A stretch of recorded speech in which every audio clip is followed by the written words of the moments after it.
Mi sono vista raddoppiare l'affitto con l'ISEE. Il mio ISEE non arriva a 20.000, proprio il netto è 16.000 e non ho accantonamenti, quindi non ho capito il perché mi hanno raddoppiato da 187 a 380 e quindi io sto pagando.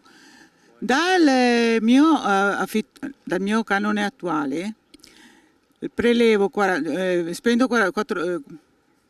400 euro e di questi 400 euro, cioè me ne restano pochi poi per vivere.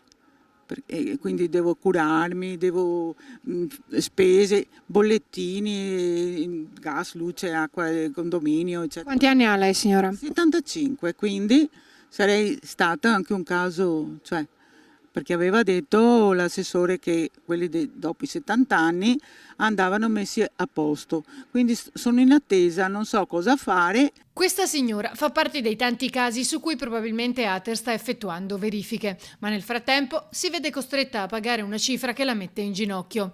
Ci sono casi ancor più eclatanti tra i residenti di quartiere Pertini a Mestre penalizzati dalle nuove disposizioni.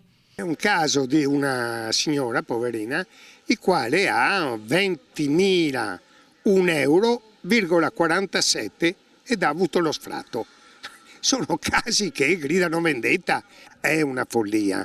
Noi chiediamo che si fermi il tutto e che si metta in condizione, come dire, i residenti di verificare poi questo algoritmo, perché nessuno ne capisce più niente.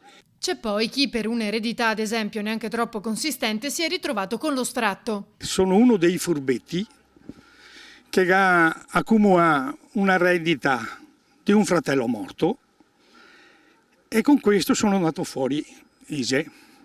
Una volta fatto due conti il comune, sono fuori di 3.000 euro su ISEE, come si chiama. E naturalmente mi ha aumentato l'affitto raddoppiandomelo.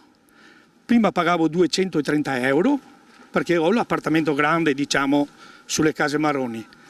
Adesso mi ha fatto 488 euro. E per questo e altri casi la prossima settimana ci sarà una manifestazione di protesta. Presenzieremo davanti al Palazzo Ferrofini, che è la sede del Consiglio regionale. Lì porteremo le firme che sono state raccolte e chiederemo ai capogruppo di sentirci.